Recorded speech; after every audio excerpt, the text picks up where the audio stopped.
పెట్టినప్పుడు కొత్తల్లో ఇదే మారిగా మీటింగ్లు పెడితే కొన్ని వేల మంది లక్షల మంది మీటింగ్లకు వచ్చినప్పుడు ఆ రోజు ఏ ఉత్సాహం కనపడిందో దానికంటే ఎక్కువ ఉత్సాహంగా ఉన్నారు. దీనికి మనస్ఫూర్తిగా నా ఆడబిడ్డలందరికీ అభినందనలు, శుభాభినందనలు.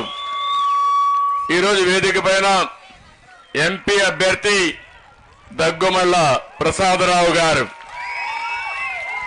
ఆయన బాగా చదువుకుని ఉన్నతమైన పదవుల్లో రాణించి ఈరోజు ప్రజలకు సేవ చేయాలనే ఉద్దేశంతో వారు రాజకీయాలకు వచ్చారు.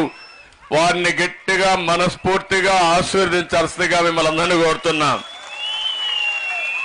జిల్లా పార్టీ అధ్యక్షులు సిఆర్ రాజన్ గారు, శాసన మండలి సభ్యులు గౌరవనీయులు కంచర్ల శ్రీకాంత్ గారు, గౌరవనీయులు నియోజకవర్గం ఇన్ఛార్జ్ అయినటువంటి పిఎస్ ముండత్నం గారు, గౌరవాని శ్రీనివాసులు గారు, డాక్టర్ సురేష్ గారు, అదే మాదిరిగా ఆర్ చంద్రశేఖర్ గారు సమన్వయ కమిటీ కన్వీనర్, ప్రతాప్ గారు, కాదర్ భాష గారు, జిల్లా మహిళా అధ్యక్షురాలు అరుణమ్మ గారు, నియోజకవర్గ మహిళా అధ్యక్షురాలు అనసూయ గారు, కుప్పం మహిళా మండలి మహిళా అధ్యక్షురాలు వసంతమ్మ గారు, గుడిపల్లి మండల పార్టీ అధ్యక్షురాలు పద్మమ్మ గారు, శాంతిపురం మండల పార్టీ అధ్యక్షురాలు శ్యామల గారు, రామకుప్పం మండల పార్టీ అధ్యక్షురాలు శ్రీమతి పద్మమ్మ గారు, మున్సిపాలిటీ అధ్యక్షురాలు శారదమ్మ గారు, శ్రీమతి పుష్ప, శకుంతలమ్మ, భారతి త్రిలోక్, స్వాతి, తిరుమగల్, సుగుణమ్మ, చంద్రకళ, అలవేలమ్మ, తిరుపతమ్మ, గాయత్రి, సరస్వతమ్మ, సుందరమ్మ. వేదికలో ఎటు చూసినా వెనక ముందర చుట్టుపక్కలంతా మహిళలే కనపడుస్తున్నారు. ఇది మహిళా సాధికార కోసం తొలి మెట్టు మాత్రమే. నేను ఒక విషయం మీరు గుర్తుపెట్టుకోమంటున్నా, ఈ రాష్ట్రంలో ఈ దేశంలో మొట్టమొదటిసారిగా ఆడబిడ్డల గురించి మాట్లాడిన మొదటి పార్టీ తెలుగుదేశం పార్టీ. అవునా కాదా అని మీరే ఆలోచించుకోండి. స్వాతంత్రం వచ్చినప్పటి నుంచి ఓటేస్తున్నాం. ఎప్పుడూ మిమ్మల్ని గురించి ఎవ్వరూ మాట్లాడలేదు. మొట్టమొదటిసారిగా ఎన్టీఆర్ ఆలోచించాడు. ఇంట్లో 2 బిడ్డలుంటే మగ బిడ్డలకి ఆస్తులు ఇస్తాం, ఆడబిడ్డలు మాత్రం పెళ్లి చేసి బయట పంపిస్తాం. ఇది సబబు కాదని ఆలోచించి ఆస్తిలో హక్కు కేటాయించిన ఏకైక వ్యక్తి నందమూరి తారక రామారావు గారు. అవునా కాదా? ఈ కాలం చిన్నపిల్లలు ఉన్నారు, మీరంతా ఒకసారి చరిత్ర చదువుకోవాలి. చదువుకోకపోతే చరిత్ర మర్చిపోయినట్టు అవుతుంది. ఈరోజు తల్లిదండ్రులు గాని ఆస్తిలో హక్కు ఇవ్వకపోతే దబాయించి పోరాడి అవసరమైతే కోర్టు పోయి కూడా తెచ్చుకునే శక్తి ఇచ్చింది తెలుగుదేశం పార్టీ అని చెప్పి మరొక్కసారి విజ్ఞప్తి చేస్తున్నా. రెండోది, మీరు ఒక్కసారి ఆలోచిస్తే ఈరోజు చాలా మంది ఇక్కడ మహిళలు ఉన్నారు.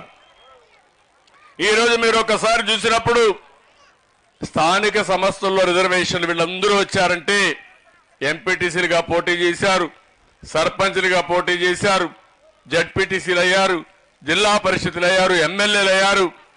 మొట్టమొదటిసారిగా అధికారంలో ముఖ్యంగా రాజకీయాల్లో 8% రిజర్వేషన్లు కల్పించిన నాయకుడు నందమూరి తారక రామారావు గారు. కల్పించిన పార్టీ తెలుగుదేశం పార్టీ. అంతేకాకుండా అక్కడి నుంచి నేను చూశాను, మీరు ఏ పని చేసినా బ్రహ్మాండంగా రాణించారు. అయితే కొంతమందే వచ్చారు, మెజారిటీ ఇంట్లో నుంచి బయట రాలేదు.